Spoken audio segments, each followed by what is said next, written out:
नमस्कार, मी जान्हवी सावंत. TV9 मराठी आपल्या बायोस्कोपमध्ये खूप खूप स्वागत आहे.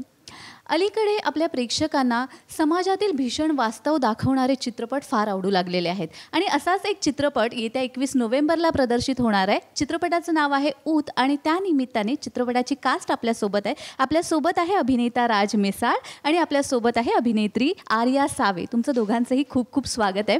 आणि सगळ्यात आधी राज की एकतर निर्माता पण तू आहेस या चित्रपटामध्ये, अभिनेताही आहेस. काय एक्झॅक्टली भावना होत्या? कारण एका तरुणाचा संघर्ष दाखवला आहे, त्याचा IPS होण्यापर्यंतचा प्रवास आणि मुळात तू जेवढी माझी माहिती आहे त्याप्रमाणे तू एक कायदेतज्ञ आहेस, ॲडव्होकेट आहेस. तर हे पात्र निभावताना काय आव्हानं समोर होती? भरपूर आव्हानं समोर होते. ॲक्च्युली हा खूप मोठा संघर्ष होता. हा ॲक्च्युली मला सामाजिक विषयावर भाष्य करणारा चित्रपट बनवायचा होता आणि वकिली व्यवसाय करता करता, म्हणजे मी GLCला गव्हर्नमेंट लॉ कॉलेजला होतो.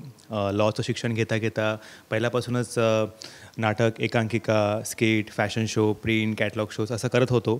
नंतर LLM कंप्लीट केलं आणि मग बॉम्बे हायकोर्टमध्ये ॲज अ क्रिमिनल ॲडव्होकेट म्हणून जॉईन झालो. पण एक ॲक्टिंगची आवड होती आणि मग भरपूर ऑडिशन्स दिल्या, भरपूर काही गोष्टी केल्या, वर्कशॉप्स वगैरे केल्या. त्याच्यानंतर म्हटलं की एक मला स्क्रिप्ट अचानक आली, तर म्हटलं अरे स्क्रिप्ट खूप छान आहे, तर ती समाजासमोर आली पाहिजे. सो मग मी डिसिजन घेतलं की ॲज अ निर्माता म्हणून माझे काही एक जॉनर होता की यार जो सब्जेक्ट आहे तो सामाजिक विषयावर भाष्य करणारा आहे, तर हा एवढा चांगला कन्सेप्ट आहे, तर तो लोकांसमोर आला पाहिजे. आणि त्याची पोचपावती मॅडम ॲज अ प्रोड्युसर मला जेव्हा मी कान्स इंटरनॅशनल फिल्म फेस्टिवलला गेलो किंवा अनेक राष्ट्रीय आणि आंतरराष्ट्रीय पुरस्कारास कौतुकास पात्र असा आमचा चित्रपट ठरला, तेव्हा असं मला वाटलं की ठीक आहे, आपल्या कामाची पोचपावती मिळाली. सो सायमल्टेनियसली मी ॲज अन ॲडव्होकेट तोही रोल प्ले करतो आहे. त्याच्यामध्ये मी मेन लीडला पण होतो आणि मेन म्हणजे कसं आहे की मी बॅकस्टेजला काम केला एक कलाकार आहे, त्याच्यामुळे मी शून्यातून विश्व निर्माण करणारे कलाकार तुम्ही असं बोलू शकतो. सो भरपूर संघर्ष मी केला. मला या क्षेत्राची आवड होती आणि सच्च्या कलाकाराचं एक स्वप्न असतं की एक 70 MM साकारणं हे महत्त्वाचं होतं. त्याच्यामुळे मी भरपूर प्रयत्न करून, भरपूर संघर्ष करून आज तुमच्यासमोर उभा आहे आणि माझं सायमल्टेनियसली वकिली व्यवसायही चालू आहे आणि हे पण चालू असे भरपूर काही गोष्टी करतो आहे. आता बघूया 21 तारखेला हा चित्रपट लोकांच्या, प्रेक्षकांच्या भेटीला येतो आहे. So let's see.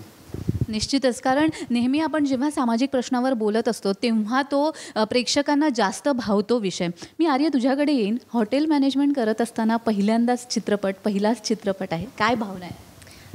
ॲक्च्युली पहिल्यापासूनच, लहानपणीपासूनच ह्या क्षेत्रामध्ये यायचं होतं मला आणि hotel management I was settling for less to be honest.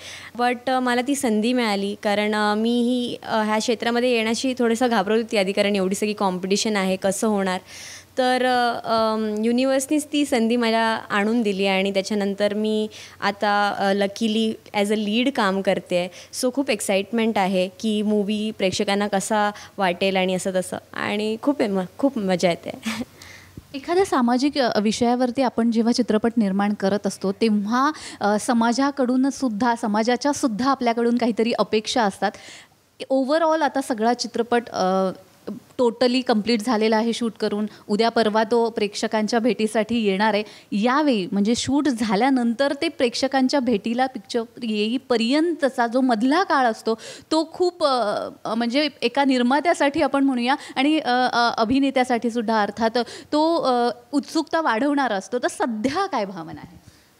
जसं तुम्ही म्हणालात की आता समाजाला काही देणं लागतं, की मॅडम कसं आहे की चित्रपट हा समाजाचा चौथा आधारस्तंभ आहे.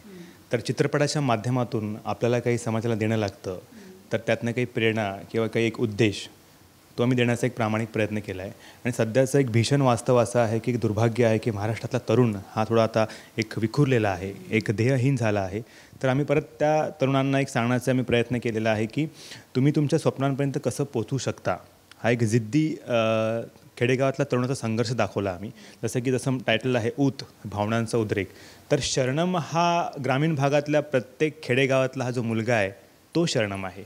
ठीक आहे, आमच्या वाट्याला गरिबी आली, आम्ही आर्थिकदृष्ट्या गरीब आहोत, पण आमची स्वप्न खूप मोठी आहोत आणि ती स्वप्नांचा पाठलाग करताना ज्या काही अडीअडचणी आल्या त्याच्यावर आम्ही मात देऊन स्वतःच्या हिमतीवर, स्वतःच्या बळावर, स्वतःच्या मनगटावर आम्ही ते संघर्ष करून ती स्वप्न साकार केलेली आहेत. आणि असे बरेच IPS अधिकारी आज तुम्ही बघू शकता की IPS खात्यामध्ये कार्यरत आहेत. माझे पोलीस बंधू, खाकी वर्दीचे जे माझे तरुण बंधू आहेत ते पण आजकाल सध्या मॅडम की खूप परिस्थितीवर मात देऊन ते त्या क्षेत्रात काम करतात.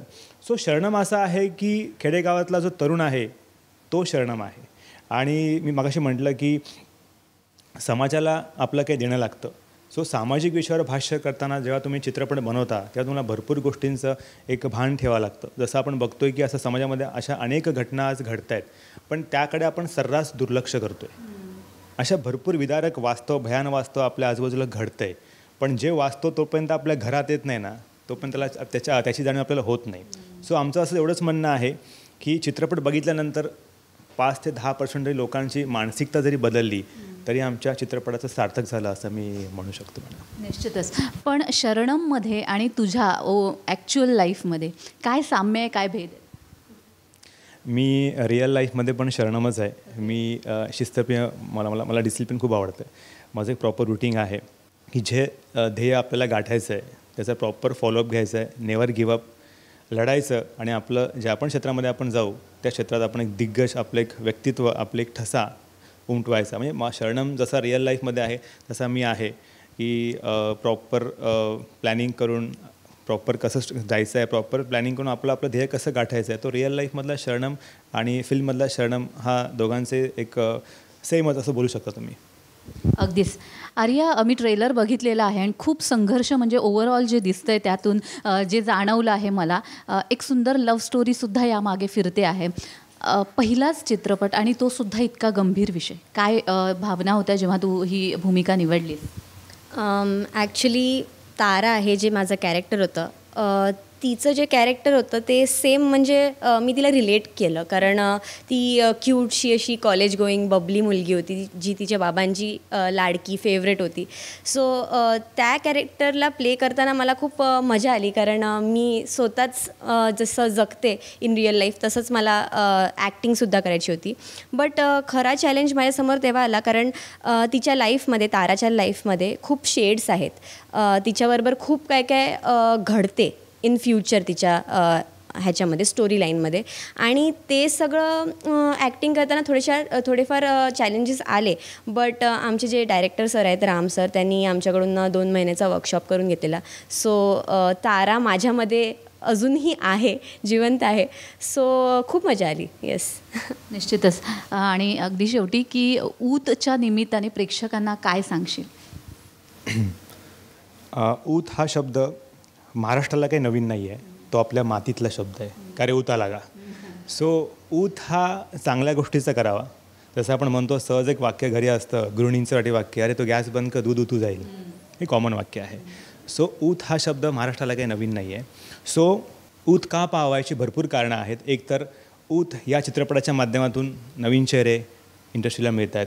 आम्हाला कुठलेही पाठबळ नाही आहे किंवा पार्श्वभूमी नाही आहे. See, we don't have any godfather and I am not a star kid. So कल्याणसारख्या उपनगरात राहून वकिली व्यवसाय करता करता या क्षेत्रात स्वप्न बघून ते आज आम्ही इथपर्यंत आलो आहोत. आणि भरपूर सुंदर गाणी अशी आहेत, भरपूर राष्ट्रीय आणि आंतरराष्ट्रीय पुरस्कार विजेता हा चित्रपट आहे. तर आजकालचा प्रेक्षक, मायबाप रसिक प्रेक्षक हा सज्ञान आहे. त्याच्यामुळे मला असं वाटतं की 21 तारखेला थिएटरमध्ये प्रेक्षकांच्या गर्दीला ऊत यावा असंच मी म्हणू शकतो तुमच्या माध्यमातून. अगदी निश्चितच येईल. आणि जाता जाता मगाशी माझं विचारायचं राहून गेलं होतं ते म्हणजे परदेशी चित्रपट महोत्सवामध्ये सुद्धा हा चित्रपट आपले रंग दाखवतोय, तर याविषयी काय सांगशील? जसं मगाशी म्हटलं की चित्रपटाचा विषय सामाजिक विषय आहे, समाज प्रबोधन करण्याचा आमचा एक प्रामाणिक प्रयत्न आहे. सो विविध राष्ट्रीय आंतरराष्ट्रीय पातळीवर हा कौतुकास पात्र ठरला. जसं श्रीलंका असेल, कॅनडा असेल, कॅन्स असेल, इवन दुबई फिल्म फेस्टिवल असेल, मलेशिया फिल्म फेस्टिवल असेल. तर ॲज अ निर्माता आणि ॲज अ अभिनेता आम्हाला एक आनंद वाटतो की आपला पहिला चित्रपट कुठलेही पाठबळ नसताना हा चित्रपट इथपर्यंत लोकांपर्यंत पोहोचतो आहे. तर कलाकाराला काय पाहिजे असतं की टाळ्यांचा आवाज किंवा त्यांच्या कामाची पोचपावती मिळाली तरी कलाकार खुश असतो. कलाकाराला काही जास्त अपेक्षा नसतात. सो मला एक छान वाटलं की पहिला चित्रपट आहे आणि तो लोकांनी डोक्यावर घेतला. फक्त एवढीच रिक्वेस्ट आहे तुमच्या माध्यमातून की जर आपला चित्रपट हा 7 समुद्र पार डंका वाजतो तर महाराष्ट्रातल्या रसिक प्रेक्षकांनी तो डोक्यावर उचलावा, हीच माझी तुमच्याकडनं एक नम्र विनंती आहे. निश्चितच. आणि ती इच्छा अर्थातच पूर्ण होणार आहे, कारण जसं त्याने म्हटलेलं आहे की ऊत हा चांगल्या गोष्टीचा असावा, भावनांचा उद्रेक हा चांगल्या भावनांचा असावा. आणि अर्थातच प्रेक्षकांचाही ऊत या चित्रपटाच्या माध्यमातून येणारच आहे. त्यामुळे 21 नोव्हेंबरला ऊत हा चित्रपट प्रदर्शित होतोय. 21 नोव्हेंबरपासून सगळ्या चित्रपटगृहामध्ये तुम्हाला तो पाहायला मिळणार आहे. त्यामुळे चित्रपटगृहामध्ये जाऊनच चित्रपट पाहायचा आहे. मी तर जाणार आहे, तुम्हीही या. आणि अर्थातच आपला बायोस्कोपमध्ये आज आपण इथेच थांबतोय. धन्यवाद.